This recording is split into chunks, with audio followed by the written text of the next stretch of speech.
Hello, everyone out there in Zoom land. Thank you so much for joining us for yet another fantastic virtual housing conversation. As we start to see the country reopening and start to move towards recovery, one of the most important issues is going to be the affordable housing and how we'll pay for it amid crushing financial pressures. That's why I'm super excited about this incredible panel of mavens we have for you today to discuss affordable housing and specifically affordable housing finance in these times of the COVID-19 pandemic and what we might expect to see as we move towards this recovery. But before we get to our guests, I first want to just take a moment again just to thank you all and to really express gratitude for those on the front lines, keeping us safe and taking care of us, especially as we know that they're going to be even more exposed as we start to reopen the state. And to those of you out there that have been negatively impacted by this pandemic, just know that we'll keep fighting for you, and we hope you're back on your feet soon. As we move through this crisis, it is really important for us here at California YIMBY to continue to work with our partners to deliver the valuable information you want to see around housing issues, and especially as this pandemic has been exacerbated by the state's housing crisis and housing insecurity. We know it's going to get even worse as we climb out of it. No place is more evident than the most vulnerable among us. That's why your feedback is so important after our events. Please look for the email with the link to our feedback form in your inbox later today. And on that note, I'm going to quickly share with you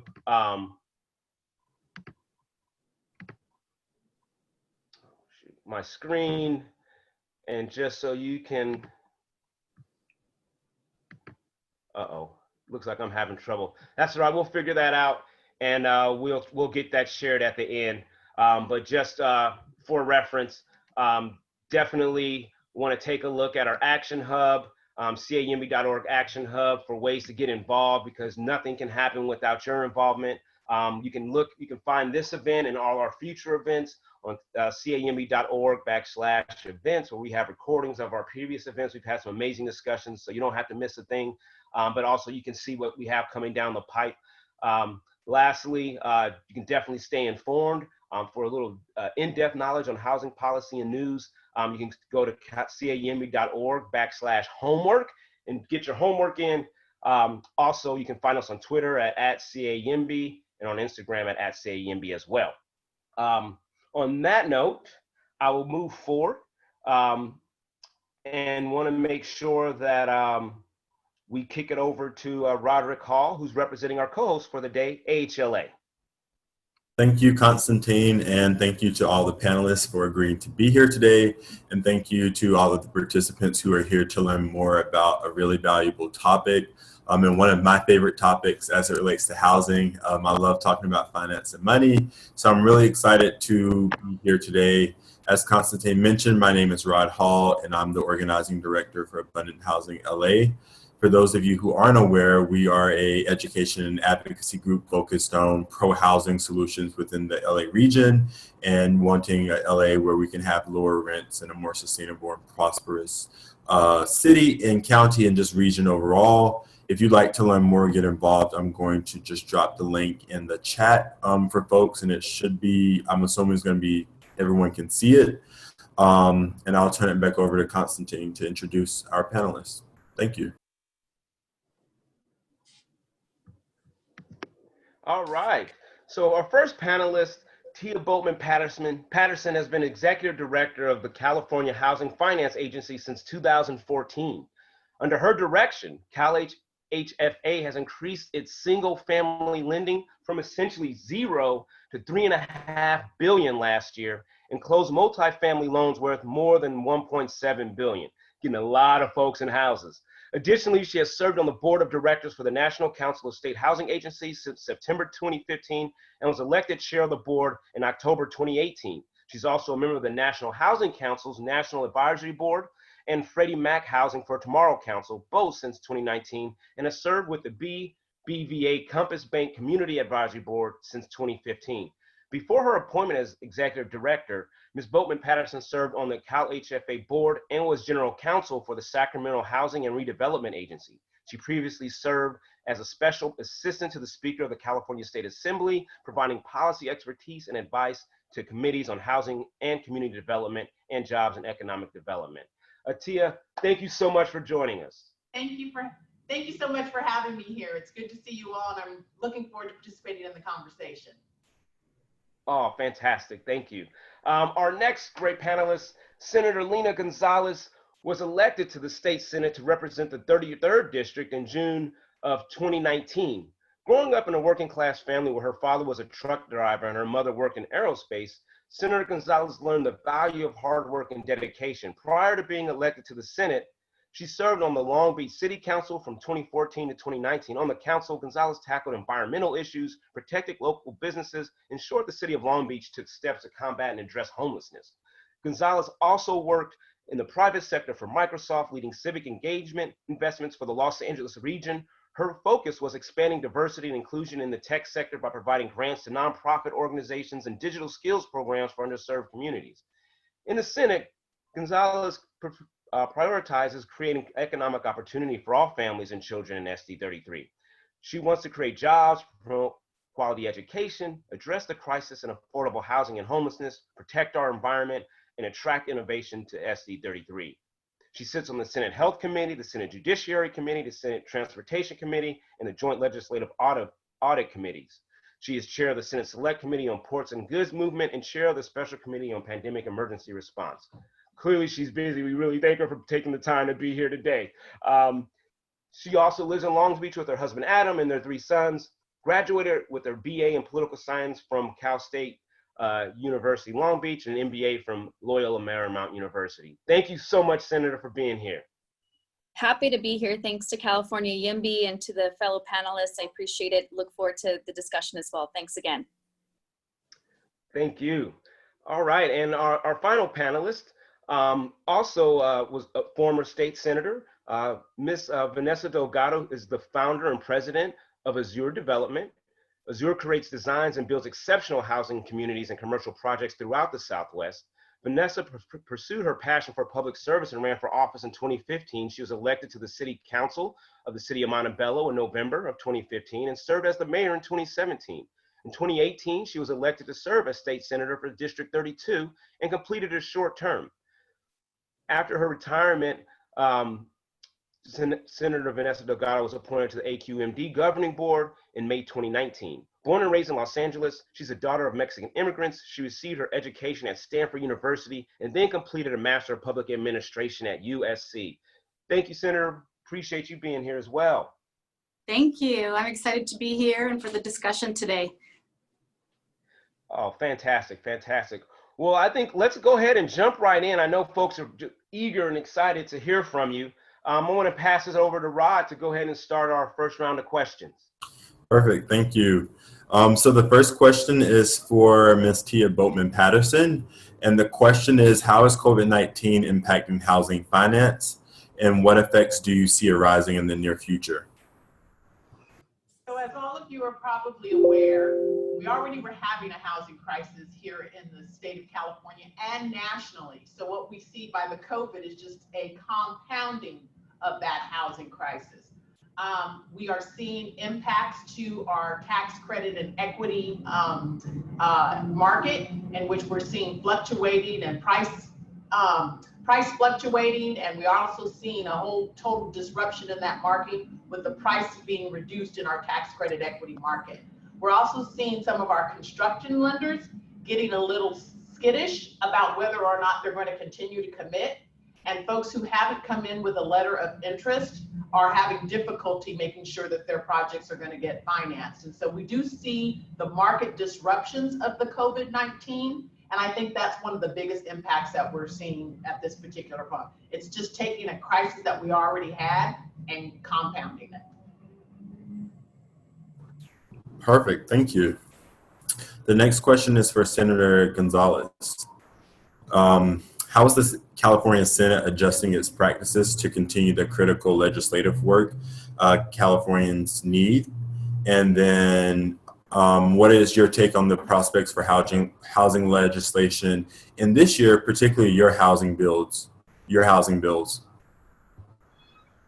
Sure thing, and thanks so much for the question. I think the Senate, coming into the last 2 months, we were on recess, we just got back, now we're in committees, and our bill packages look completely different.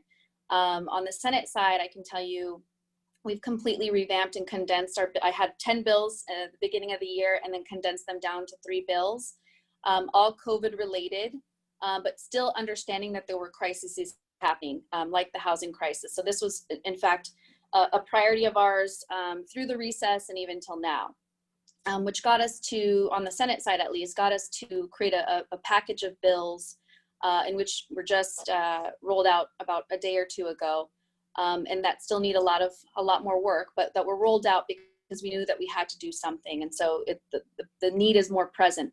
The way I look at it is we have to have short-term solutions as well as long-term solutions to be able to help this environment right now and the Californians that need it the most. So for me particularly, I have SB 1410 that looks at rent relief, which is sort of a now short-term solution in providing rent relief through the HCD, Housing and Community Development, directly paid to landlords, but that would pay up to 80% of rent. The landlord could not ask for the additional 20% back. The landlord could not increase the rents. The landlord cannot add or impose any additional fees if they're willing to accept this program. Still a lot of tweaks to be made, but we're in the midst of that now. The Senate just proposed about 4 different items that I can certainly discuss in a little bit later, but that will look at housing production and how we can get not just entitlements, but actual production happening. And so you'll start to see that roll out like I said, very soon, and we'd love to hear ideas, but that's where we're at right now. It's really just looking at our legislation budget-wise as well in a very hyper-focused COVID lens. Thank you. Thank you, and thank you for sharing and all of the work you're doing right now in the midst of this global pandemic. So the third question is going to be for Senator Delgado. As a developer who builds both affordable and market rate housing, what are some of the key challenges you are facing due to this pandemic? Yeah, so they're distinctly different. Obviously, our affordable projects are almost all exclusively permanent supportive housing, helping folks who are homeless. And those are actually moving forward. And I feel positive about their direction and those being able to be completed. We do see some changes and slowdowns from city staff not being present, but those are moving forward. The for-profit projects, though, are scary to say the least. And I'm a small business owner. I'm a woman-owned business. And to know that I have invested essentially all my daughter's college tuition money and any retirement money that I've saved in these projects, and they're at a complete standstill is scary. So we heard a little bit from Ms. Patterson about credit and certainly financing being on hold, and we've seen that completely on the for-profit projects. And those are intended to help workforce housing, like to actually create homes around $450,000. So I don't see that as luxury housing at all. I see it a part of the affordable housing solution. And to think that they're at a standstill is scary. Perfect, thank you. I'm going to turn it over to Constantine to introduce the second set of questions that we have. Thank you so much, Rod. Wow, it's great information so far. Thank you so much. I appreciate you all. Before I jump into that next set of questions, I just want to remind folks on the that are watching, go ahead and submit your questions in the chat. We are monitoring that and for questions, and we'll be trying to get to some of those very shortly. But you don't have to wait. If you have a question that's just bubbling up in your head, go ahead and drop it in the chat. The team will definitely try to get as many of those to me, and we'll leave plenty of time to answer as many of those questions from you all as well. Also, we're monitoring our Facebook as well. So if you're watching on Facebook, that's another place. Get those questions in. We definitely want to try to ask as many as we possibly can as we go through this. Real quick, so Senator Delgado, we'll stay with you for just another moment. What are some of the policy elements that you hope are part of the massive recovery effort that would assist in the development of the affordable and market rate housing Californians need in the wake of this pandemic? Yeah, so actually, Yeah, one of the projects that I was talking about a little bit is a project in Bell Gardens. Actually, that Senator Gonzalez's staff has already helped with some issues that we had with Caltrans, so wanted to thank her for that. It's 48 townhomes, market rate, but they sell for about 450 to 550, 2 to 4 bedrooms. And we canvassed the entire city twice and asked people to support the project, and they did. But 1,300 people told us that there was no way they could ever save a down payment to afford one of these homes. And so I really started thinking about how unaffordable it is to buy a house under the current marketplace, and started researching the Cal Home program, which ironically, Ms. Patterson's team oversees. And as I was preparing for today, to me, one clause under this program actually could, through COVID-19, be changed. There's a clause in the program that says you can get up to $100,000 down payment assistance. That's silent second, but only if you're at 80% of the area median income, right? So that's a tough standard. You have to be, for a family of 4 in LA County, you have to make about high $60,000. That's hard. That's hard to actually qualify to buy a home at even at $450,000. But there's a slight clause in there that says it goes up to 120 if they've suffered from a disaster. So I was gonna pitch to to everybody on this call, the panelists, that we perhaps change that to go all the way up to 180 and consider COVID-19 a disaster by that definition. And that would help students, veterans, teachers, firefighters be able to afford a home. You could get $100,000 of down payment assistance, and that would go so far to helping people actually buy a home. So that's my pitch for the panel. Love it. I love the synergy of the folks on this call, and just seeing how everyone's work is so so integral to each other's. I'm gonna go a little bit out of order, just because I'm gonna allow Tia an opportunity to go ahead and respond to that potentiality raised by the Senator Delgado. So I do want to make a clarification. The Cal Home program is not administered by the Housing Finance Agency. That is administered by the Department of Housing and Community Development. Okay. Those funds that come from the Cal Home Fund are usually bond dollars that go to fund those particular programs. Here at California Housing Finance Agency, we do have a down payment assistance program that is married with our first mortgage. We, as I said in the beginning of the, as he did the announcement, we helped over 15,000, I think close to 15,000 homeowners just last year, for the calendar year last year. Our program is a high LTV program, but the credit box will allow, and the income limits go up to 150% of the area median income statewide. It is for first-time home buyers. If you meet a certain credit box, which the credit box is 640 for FHA, 660 for our FHA loan, and 680 for our conventional loan. Because we have a special partnership with our government-sponsored entities, and these are conforming loans, we can do a 97% LTV, and then CalHFA comes in with a down payment assistance at 3.5%. So that program has been very successful. So potentially, perhaps some of those clients could use some of the CalHFA financing through that first-time homebuyer program. Yes, and that program, by the way, just seems so much more appropriately sized. So if there's any way we can collaborate, I think the work that you all are doing with that loan program would be great if it could be applied so that cities can give the money out to their residents through our projects. And I think we could just build a lot more housing. And I think the best way to do that collaboration would be the Cal Home program, which does come directly to cities, because our program is actually for the home borrowers. So they're actually borrowing the money. Is there a way to pair the Cal Home program and the work the cities are doing with the CalHFA mortgage, so that the borrowers then can come in with the first-time mortgage? Yes. That sounds great. That's wow. One, thank you for raising the question, Senator Delgado, and thank you, Ms. Bowman-Patterson, for clarifying the issue and offering that great information. I'm just glad we're recording this so I can look at this later and write it down, because I'm like, yeah, what do I need to learn about, know about this stuff here? So appreciate that. This is great.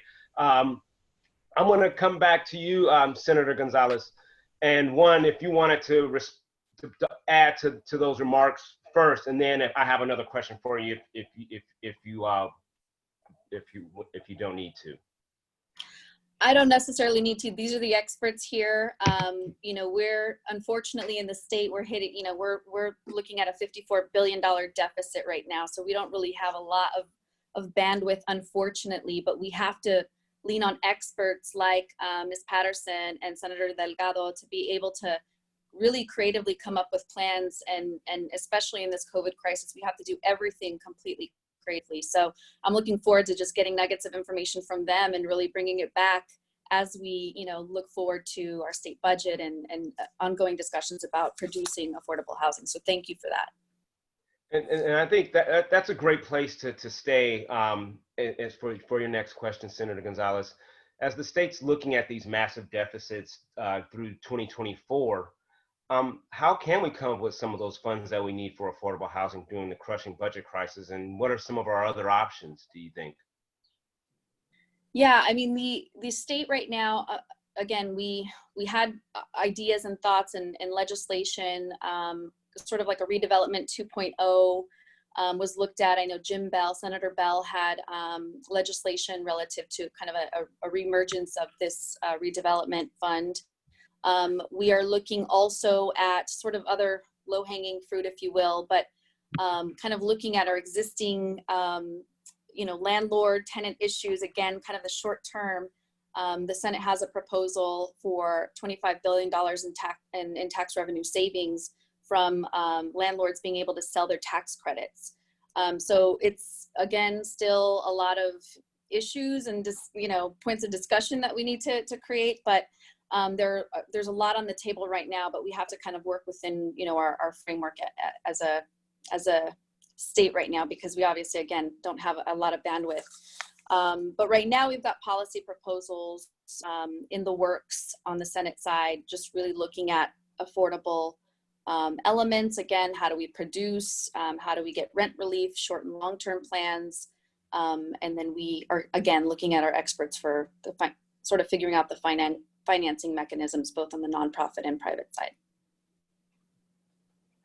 Fantastic. Thank you so much. Let's go over to Ms. Bowman-Patterson. What do you think will be the long-term effects of COVID-19 on home ownership, especially for people of color? During the last recession, we saw historic losses in home ownership, specifically for people of color. Are you expecting we'll see the same with COVID-19? So let me come back to that question. Yes. I want to piggyback on what Senator Gonzalez was saying and talking about the resources and the lack thereof.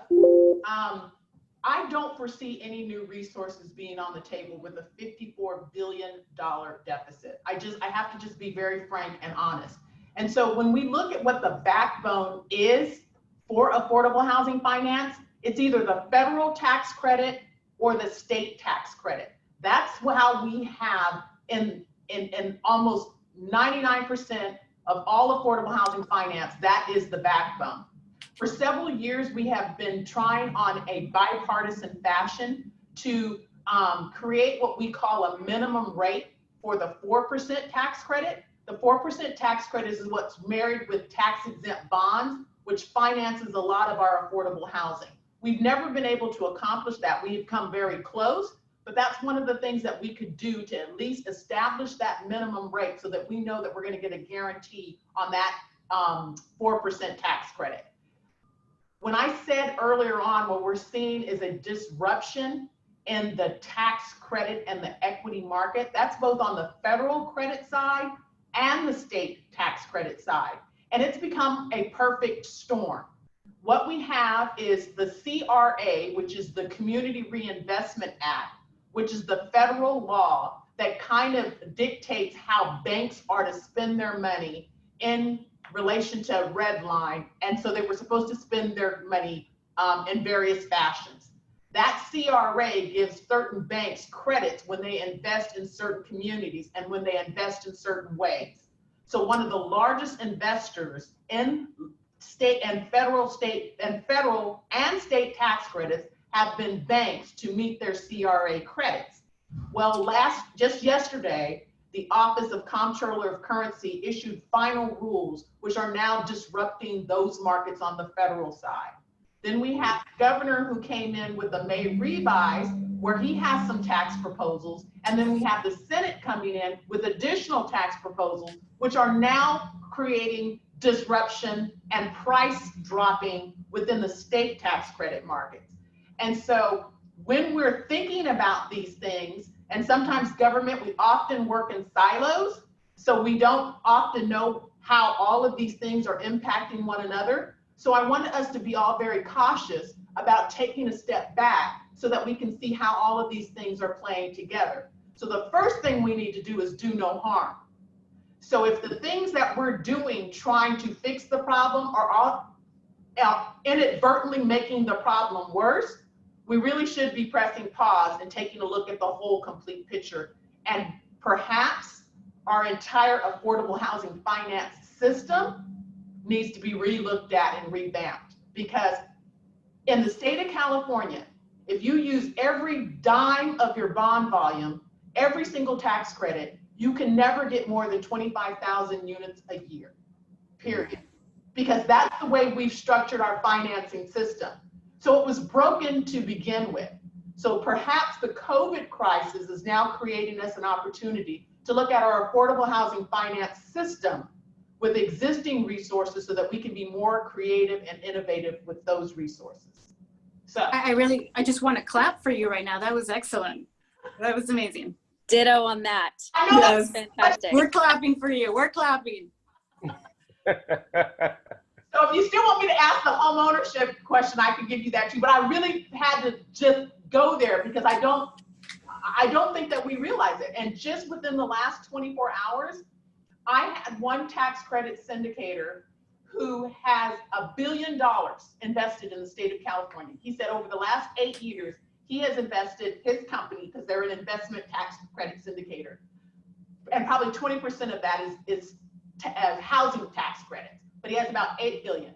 In May, he said he closed 100 million in tax credits for his investors. 20% of that 100 million was state tax credits.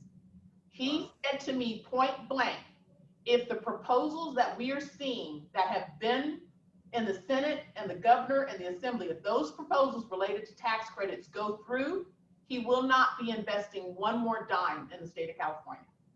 Wow. Wow. So I just need to share that information because it's, once again, do no harm. Wow, that's some really great information. I really do want to get to that question, but I think that you raised such a pertinent point. I think I would love to hear Senator Gonzalez and retired Senator Delgado. I think that one, it's a couple things. One, in terms of just how we need to look at this thing and do no harm, but I also looked at that as, like, you raised also an opportunity to really take another look at how we're doing finance, and out of this we can actually find a way that we can do it even better. And so I just kind of wanted to circle back to Senator Gonzalez, Senator Delgado. And we'll start with maybe you, Senator Gonzalez. Obviously comment on what Tia said, but what other types of opportunities do you also potentially see out there that can come out of this crisis? Yeah, well, I would just say I completely agree with Tia, because I think we are in a flux right now. I think many of us want to put solutions to the issue, and we've never been, it's so unprecedented that we don't have the perfect solution. And to her point, absolutely, I'll be the first one to tell you too, we often work in silos. So we're working one way, someone else is working another. We have two houses, an executive branch, everyone's doing a little bit of something. And when I'm talking to, property owners, landlords, they're saying, well, some of these will offer more tax implications and they'll do more tax benefit for me. So we have to really hone in on who, you know, which tax credits do we want to expand on, which ones are working, and who exactly are we trying to help? Because, you know, in the whole scheme of things, you know, I think most of us want to help kind of the smaller mom and pops. We have to figure out, and on top of that, later on that, there's issues with, you know, mortgages on the federal level that's sort of out of our touch. So there's so many different layers to that. And I think we, on the Senate side, we, you know, we want to do more to be able to figure out how we can reach those that are most vulnerable in this crisis. So a lot to kind of figure out in that whole sense. But I really thank Tia for saying exactly what I think we all need to say. I appreciate that. And here. Senator Delgado, did you have a comment? Well, the reason I got so excited over Tia's comments is because they're completely accurate. I understand that at the state level, we're not going to have a lot more funding to apply to affordable housing or what I call workforce housing. But I want to give an example about just the kind of strategy that can work without adding any additional funds. CIDLAC, that's the state agency that the bond allocation agency.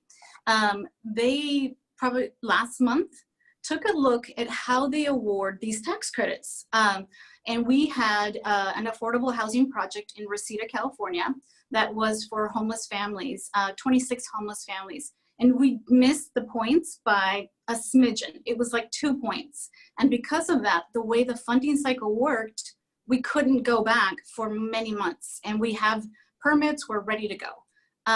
But what the committee decided to do is to stray from its rules because of the crisis and amend it and raise the bar. Let anybody who was ready to go move forward. And that there's a lot of ways they could fund that with the existing resources. And our project now is we're going to start. And we're going to be able to help 26 more homeless families because they took that creative approach. So that's why I was applauding Tia. There's a lot of departments that could make little changes like that that really help families. Wow, that could be huge. That could be Yeah, huge. that's absolutely correct. Mm-hmm. Fantastic. Well, I see that our listeners are just bubbling with questions, so I'm going to shift a little bit over to take some questions from our audience. Sound good? So we'll go back to you, Tia, because we didn't get you that second question yet, so we're going to get you this one. Okay. But I think it's kind of in topic with what we're talking about now.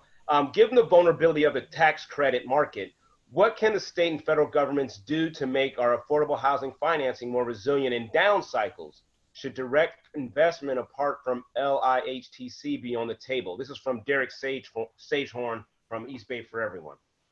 You know, that's an interesting concept because the reason state tax credit came about was to bring private investment into the state, to have private investment come in to provide certain development. But those tax credits are actually just foregone revenue. So we forego revenue and then create a system that is very expensive because it takes 7 to 8 layers of capital stacks of affordable housing finance before you can get the project going. And if you're talking about permanent supportive housing, which takes you so long to get through the permitting process, and then you're talking about layering different public and local subsidies, would we not be better off, instead of bringing all of this capital stack together, to have a direct funding program? And I think that's something we probably should look at because we've created a system, but as I said, that system may be broken and it may be time to look at alternative ways in which we finance things. Constantine, can I give a direct example of what she's saying? Can you hear? Yeah, so I just wanted to, so I wanted to compare for the audience 2 projects, right? So the one I told you about in Bell Gardens, townhomes, market rate. And then I'm doing a permanent supportive housing project in Boyle Heights, which is 44 homes for families. The cost of a permanent supportive studio is roughly $600,000 because of all those layers that Tia mentioned, and all the requirements that are put on permanent supportive housing. That's a labor of love. My uncle is homeless. He was, the cover story of LA Times, talking about how difficult it's become in Latino communities for the homeless population. So I'm going to do those kinds of projects no matter what. But a direct payment system in Bell Gardens, I could give a homeless family 2 homes for the equivalent of what it costs to build that studio. And that's not counting all the continued subsidies. Now, I think that we need both. I really do. I believe that we're not going to be able to help the most vulnerable populations without the kind of subsidy layers that permanent supportive housing requires. But I do believe that if we want to help more families, we've got to take a look at the system. It shouldn't cost that much to build a studio. I know why it does, and it's not an easy answer, but if I can give those families 2 homes to have forever for the equivalent, we got to find another way. Yeah, that's a great example and a great point. Thank you so much, Dan. Let's go over. Let's get Senator Gonzalez in on the discussion with a question from Leila Panahidas. Apologies, Leila, if I just butchered your last name. Senator Gonzalez, it would be very helpful to simplify, streamline, and clarify the permitting and approval processes for building houses. It takes building housing, It takes years and huge investments to get projects approved. What can be done to bring all of the stakeholders together to rethink this? Is there a willingness?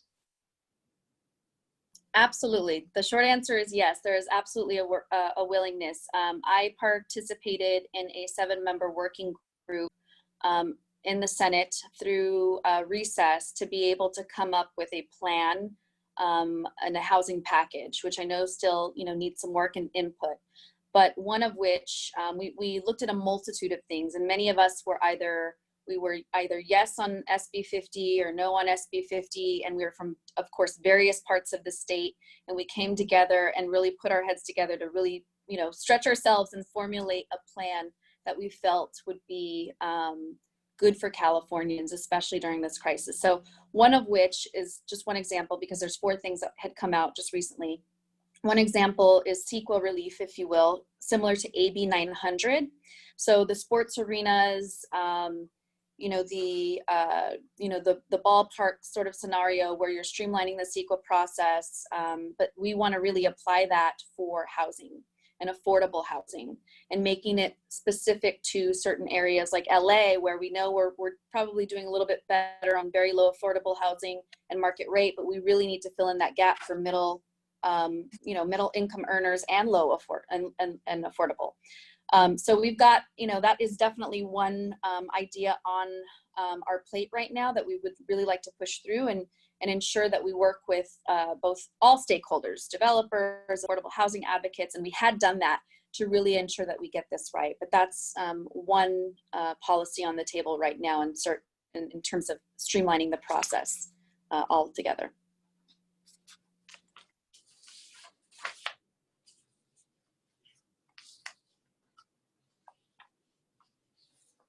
You're muted, Constantine. Forgot myself on mute. Senator Gonzalez, I wanted to give you that opportunity now to also, I know you had mentioned earlier in your opening comments there were some other legislations you wanted to talk a bit about. So I wanted to give you that since you're kind of talking a little bit about it, it's the perfect time to kind of dive into some of that if you want. Sure thing, absolutely. There's so much that we've been working on, but I have it here. So yeah, as I mentioned, that was one of the points, is the CEQA relief. And what's interesting about this, that just kind of dig into the details, is AB 900 actually had a threshold of $100 million is when it would trigger the CEQA relief, but this would be lowered to $15 million for projects of that amount. And it would dedicate a minimum of 15%, which is the floor. Of course, we can go further in locals for affordable housing. And it would also allow projects to take advantage of an expedited 270-day CEQA litigation process, because we know that many times the process can take many, many years, and that obviously will increase costs down the road. So that is something that was looked at. Secondly, the density bonus law, just increasing the number of incentives to provide additional density bonuses for providing, of course, more affordable units, especially as you get to the very low affordable, because we know that that is so much more expensive to create and build. Thirdly, building off, ADUs and accessory dwelling units for at least, 3 units per parcel. Encouraging small scale development in areas, another plan that we had talked about. And also in terms of that too, looking at our local coastal plans, because I know many of them have not been updated in many, many years. I, by which represent one that hasn't been updated in, I think, 40 years. So you're like, wait a second. That is a large area of space that could absolutely readapt and reimagine, and also take the brunt of our affordable housing crisis, I think. So those are the most of the items that we had talked about. The other couple things that we had mentioned as well in the working group were just ideas for a master environmental EIR or master EIR. I know some cities have done a great job of taking advantage of that. Some cities actually have the resources to take advantage of that. I know in Long Beach we have done that, but how do we help smaller cities produce master EIRs in a way that is mindful and respectful of their neighborhood, but really, again, streamlines the process to create low and affordable housing. All of this with the mindset that these are all, public gifts in a way. So we want to ensure that we're sparking more very low affordable housing for people that need it in regions that need it the most. So that is my spiel so far on what we've done. I'm sure there will be more ideas and more thoughts around this. And so I know the Senate, my colleagues have worked so very hard on this, and the pro tem has, done a great job. And so we want to continue, pushing these efforts forward. Yeah, as being a part of some of these fights, we know how hard it is to get folks on consensus around this particular subject, right? Extremely difficult. So thank you for your efforts. We know, we appreciate Senator you. Delgado definitely knows. Absolutely, Yeah. absolutely. Actually, perfect time.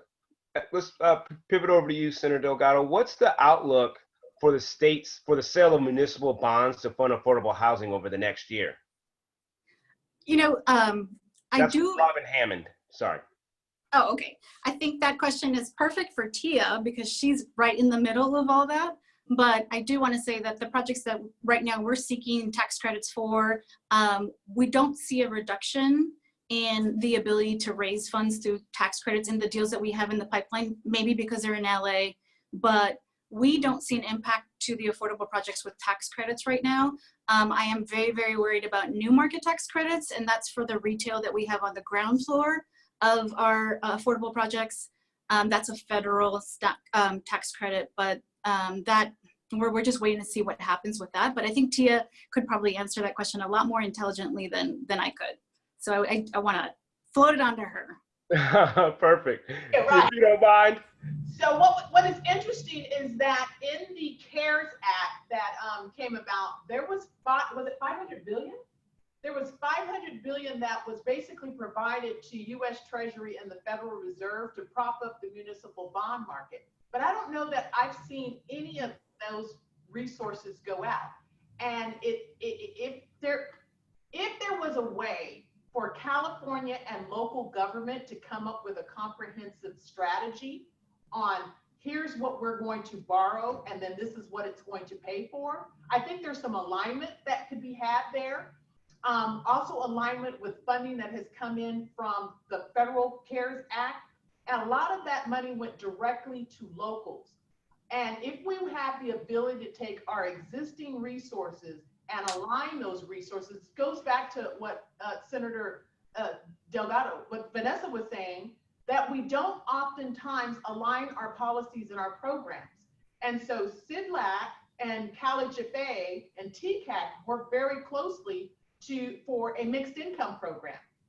It's the first time the state of California has come together and basically created a one-stop shop.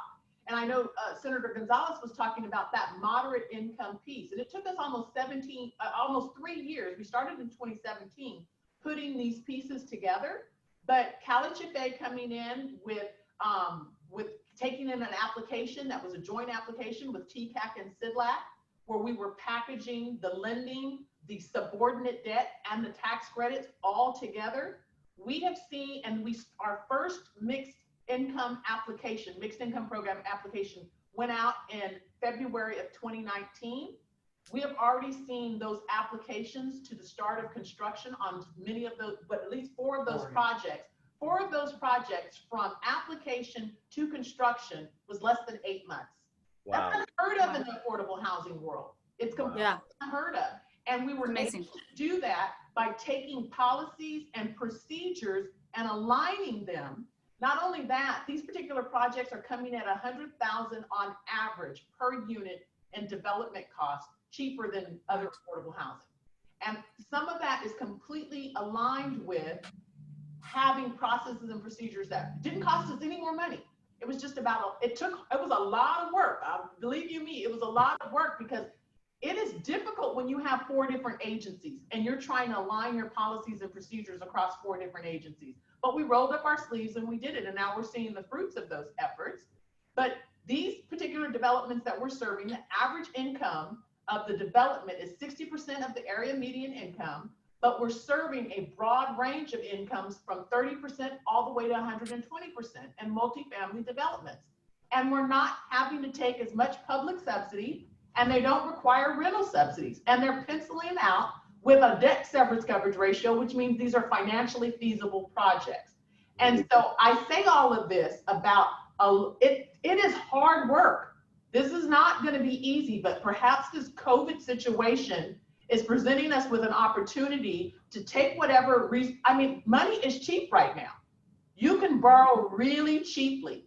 Is there a way to create a California strategy, working with our local government partners, to go get some federal resources? Because this is going to take federal resources to help us get out of this, to be able to have a comprehensive strategy on how we can do those things. So that's my long answer on the municipal bond market. That's that, but very appreciative. That's some really great information, and it's great to see we can actually see those examples of where we can make it work to streamline some of these projects and get more people in homes quicker. Tia, we're going to stay with you for just one other question from Georgina Valencia. President Trump is changing the regulations for implementing the Community Reinvestment Act, or CRA. Will that mean there are more new challenges with the CRA? Yes. And those changes that we're seeing at a federal level, that's what I was talking about earlier. You're seeing the market disruptions on the federal tax credits. I am so happy to hear that Vanessa's projects aren't facing any of this. You probably have really good tax credit partners that you probably worked with for a very long time.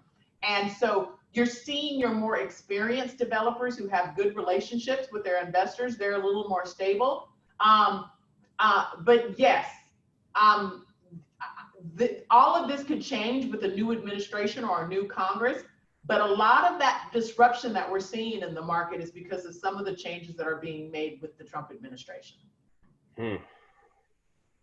All right. Well, thanks for that. No comment. Nonpartisan. This question is actually a question from Senator Delgado to Senator Gonzalez. Senator Delgado, did you want to ask it, or would you like me to read it?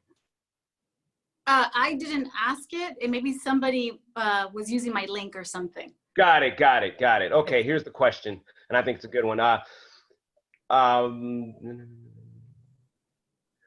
Senator Gonzalez, as one of only 4 LA area senators to vote in favor of SB 50, thank you.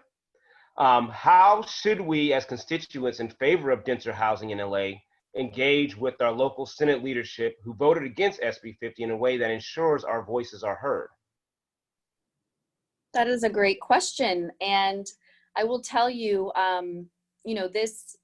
the working group that we worked within in the Senate side at least had 3 LA members. All of us, as I mentioned, kind of stretched our heads and minds as we went through this whole process. So many of the proposals that I outlined were really a stretch for many members to get on board with. But what I would say, we have a very unique situation in LA County because we have, very important issues to deal with when we think about affordable housing that have been brought up by LA members, such as some of our communities, like the communities I represent, are very dense. Like, where else do you build? Some of them have overcrowding issues, even more reason to build, right? And so we had to kind of think through that. But what I would say to you, whoever that is with Senator Delgado's link, thank you for the question, is, look at the proposals that we've outlined and add your input there from the LA perspective, because at the end of the day, the overcrowding issue is not going to go away. Unfortunately, there's a lot of dense neighborhoods. Yes, there are, but there are avenues and opportunities still to build within the framework that we've created. So continue advocating for, and like I said, providing input from what you're seeing to those members, because I think they're hearing loud and clear even more than before. Because I think now SB 50 was kind of a deal breaker for folks. It was like yes or no. Now I think with this new proposal, we have somewhere to really to move forward with and really push. So one other item that I did not include in the proposal that I had mentioned is we are also looking to unlock commercially zoned properties. So, which is great for mixed use and residential affordable, which is super cool. A lot of these items that we've discussed, locals have wanted to do, they just didn't want to take the vote to do it, unfortunately. And that's fine, the state is coming in to do that. So I think that's another hurdle that we have dealt with in LA, and I think we've figured out. So long answer, but I just want to say thanks for the question. It's a great one. No, absolutely. Thank you for that question, and thank you for that very informative answer. Appreciate that. Senator Delgado, assuming that government subsidies to support affordable housing will be getting reduced or eliminated due to the loss of tax revenues, what are possibilities for financing affordable housing in the future? This is from Natalia Sonitskaya. Well, I think there's a lot of different ways to do affordable housing. It ranges. I do think that there's a lot of room to do workforce housing. I use that term again. It's intended for somebody who is millennial. I'm not one. So the younger people and truly teachers, firefighters, folks who are starting their career maybe. And I think that we can just do what Senator Gonzalez was talking about, these CEQA exemptions and density bonuses, so that a private project can move forward with these streamlined approaches and just be required to have 20% of the units be affordable, whether it's home ownership or rental. I think that that'll really help and is a fast way to get things built. The permanent supportive housing that I keep talking about in Boyle Heights, I started that in 2016. It's 2020 and we start construction next year. So that's just gives you a perspective of how long some of these projects can really take. And that's a good one. Like that's one that is moving through the process well. So I do think that we need to expand how we do affordable housing. And I do think that we just need more units. I think it's a basic supply and demand issue. If we don't have enough units, the ones that are there are just really expensive. And it really is hardest on communities of color. And I did want to thank California YIMBY for this Women of Color panel, because I love that women of color are the ones who are talking about how do we help fix this situation, because it is mostly women of color, people of color that are impacted with this issue. So true, and there's something even more evident during if you have a chance to look on our site, we have our Women of Color report that we did, and it was clear that women of color are the ones that are bearing the brunt even more than anyone else of this housing crisis. So thank you for raising that and appreciate that. Okay, I think this will be our final question for the panel. And then before we start closing out here, And this is for everyone, you know, starting with you, Senator Gonzalez, then Tia, and Senator Delgado. This is from Jose Trinidad Castañeda from down in Fullerton. Senators Delgado and Gonzalez and Ms. Boatman Patterson, thank you for taking the time to share your insights. I'm already excited to rewatch this panel and discussion. As you know, the middle class is disappearing faster than ever, especially amongst Black and Latinx families like mine. Can the panelists elaborate on the alternate financing systems like the direct funding program idea Tia shared? And I guess we can start with you, Tia. Well, I'll go back to the mixed income program that we talked about, because it is, we built, the reason we created that program is because in California, historically, you either had affordable housing that was 50% AMI or below, or you did home ownership. Well, if you're living in a high cost area, there wasn't any programs for rental housing for folks in kind of this missing middle. And so in 2017, there was the big federal tax reform that allowed for income averaging. And so when CalHFA built its mixed income program, we're now able to finance using tax credits units up to 80% AMI and add in our financing to perhaps get a tranche of 80 to 120% AMI. So this is an alternative way in which we've normally done things, but it's coming to the table to be able to create a broader spectrum of housing. I'm just going to put this little plug in. We need to think of housing as a continuum, from homelessness to home ownership.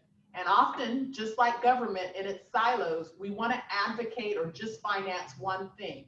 We need to start thinking, just like Senator Delgado said, we need to build. So we need to support homeless projects. We need to support home ownership projects. And so us coming to the table and being supportive of those projects, whether they're homelessness all the way through the continuum to home ownership, we need to find ways in which we're spending our funding in proportionate to the unmet need. And oftentimes we don't do that. And so I think that's how we're going to move the needle, is that we have to look at it as a continuum and we have to be supportive of building. Thank you so much. Senator Gonzalez, would you want to respond to that one? You know, I think she said it best on the financing. Like I said, I'm deferring to the experts, but what I will say is on the policy side, I would really like to see some of this move forward so we can actually start streamlining and doing what we said we've been wanting to do for the last over a decade since I've been in local government. We've been talking about this, but nothing has really been done. And now we're really at a crux to be able to figure something out here during this crisis, and looking to these experts to figure out what best way to actually finance that and not work in silos with various credits that speak differently to different sectors and also different types of owners. So I really thank you for enlightening me, both Senator Delgado and Tia, because this is a fantastic, I know we'll be able to collaborate and do some good work together. Yes, and I will say thank you, Senator, for being a housing champion in the state legislature. We know you're out there fighting the good fight for us on a regular basis, so we appreciate you so much for that. Senator Delgado, would you like to respond as well? I just, you know, have this mission to try to make the existing programs actually work better for the people who need it. So Tia's talked a lot about bringing different departments together and streamlining the way we do business together. I haven't been able to figure out the formula for the program that I talked to you about, and you know, have used this forum to get some more ideas. But suburbs in LA, like the city of San Fernando, the city of Huntington Park, are willing to work with developers to let their empty parking lots become mixed-use projects, but they want them to help families. So they want them to be home ownership. They're okay with density in a very cool, modern, urban setting, but none of the programs work for that. So that's what I'm trying to do is, as we look to meet the needs of all levels of affordability, how can we help somebody build wealth? And that's, again, woman of color issue, and I'm very passionate about helping women of color. They wouldn't necessarily be struggling to always feel like they're one step away from homelessness if they could figure out a way to build wealth for themselves and their family. So if I can figure out this formula with Tia or whoever she sends me to and Senator Gonzalez's leadership and Kelly YIMBY to figure out how to, build on those empty parking lots, but also help the residents so they actually get to keep that subsidy, and it's not to the developer, it's to the actual people who need it. Phenomenal. Thank you so much. Real quick, we're wrapping up. I just wanted to give everyone all our panelists a time. It's just, did anybody want to give out their shout out their contact where people can reach them, starting with Tia, Senator Gonzalez, Senator Delgado. Where can folks reach you? California Housing Finance Agency at calhfa.ca.gov. That's our website. I also want to throw a little plug out there that there is $331 million in national mortgage settlement dollars for home credit counseling that CalHFA is looking to administer. I think that presents an excellent opportunity, and Senator Delgado and Senator Gonzalez, I'm so looking forward to working with you all, because maybe we can do pilot programs. Yes. Yes. Senator Gonzalez. Well, you got it, Tia. You got it for sure. I cannot wait to do this. This is just making me so excited for what's to come. Yeah, you can reach me, of course, on the normal Senate channels, but Instagram, Senator Gonzalez. I'm always on Twitter as well, Senator Gonzalez _33. And thank you again, Kelly YIMBY. This was fantastic. Really appreciate being a part of this panel. It's awesome. Fantastic. We appreciate you. Senator Delgado. Yeah, so the Hummingbird logo is the company logo. It's azurdevelopmentco.com. And I'm not great with social media, but I'm better on Twitter. I'm kind of nerdy, so I don't do that a lot. But I'm very open. And if anybody has any ideas, my goal is truly to try to just build for communities of color. Or any community of need, take that back. Yeah, I'm just here to help, and I want to thank you all for inviting me. Thank you. Thank you so much to our amazing panelists, Tia Boatman-Patterson, Senator Lena Gonzalez, retired Senator Vanessa Delgado. Amazing information as a man, as a son of a woman of color and a father of boys of color. Obviously I come to this work with that lens, and no better place to start with in terms of trying to build this opportunity of home ownership for folks that have been systemically locked out of it. But for all Californians, for all our children, being able to have the opportunity for home ownership is so important. And I thank you from the bottom of my heart and on behalf of California YIMBY for the work that each of you are doing in this space to make this a reality. And I feel better than ever about having you all at the forefront as we come out of this recovery, making sure that some more opportunity is out there for Californians to be able to find home ownership, find reasonable places to live, be able to have access to that opportunity that makes California so great. For all you out there, thank you so much for joining us. Don't forget, if you want to see more of these events or catch the video of this one, go to cayimby.org/events. If you need to get involved with cayimby.org/action-hub, and follow us on all our social media platforms. Thank you so much to AHLA, Rod, and our partners down there in LA working hard to make it happen. And we thank you all. Remember, nothing can happen, all you out there listening. None of this happens without you on the front lines fighting every day. So we appreciate you, and we encourage you to stay involved. Make sure your voices are heard, because we need you, and especially now more than ever, we're going to need all your help to get out of this crisis. Thank you all to all our guests. Thank you all for listening. You all have a wonderful day and a blessed Memorial Day weekend. Thank you. Thank you. Thank you much, everyone. Bye. Bye. Thank you for attending this event. We have a recording of this that will go live on cayimby.org/events. Thank you so much. And everyone have a great day.